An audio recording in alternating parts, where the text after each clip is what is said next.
Pasta बनवायचा आहे. पास्त्यासाठी आपण टाकलेलं आहे जिरं, मोहरी, कांदा, टोमॅटो, कढीपत्ता.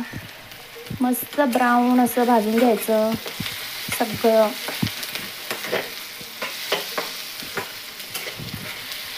Easy pasta recipe.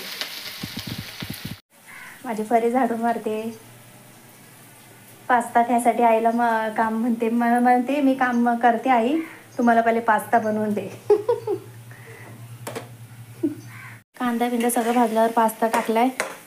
जरासा कांदा लसूण मसाला टाकलाय, मीठ टाकलंय, हळद टाकली. आता हलवते. इझी मस्त, जास्त काय हे पण नाही टाकले पदार्थ पोरांना खायला देण्यासाठी.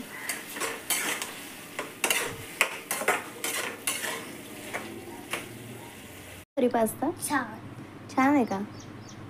खा मग. हे बघा असं झालंय पास्ता. परीने अचानक मागितलं, अचानक बोलली पास्ता कर, आणि घरात काही जास्त वस्तू पण अवेलेबल नव्हत्या, म्हणून नुसता कांदा टोमॅटो कढीपत्ता टाकला, आपलं कांदा लसूण मसाला, हळद मीठ टाकले, राजिरं टाकले, तेवढ्यातच केलं आहे. पण भारी लागलं आहे ना बाबा. साधं सोपं मस्त.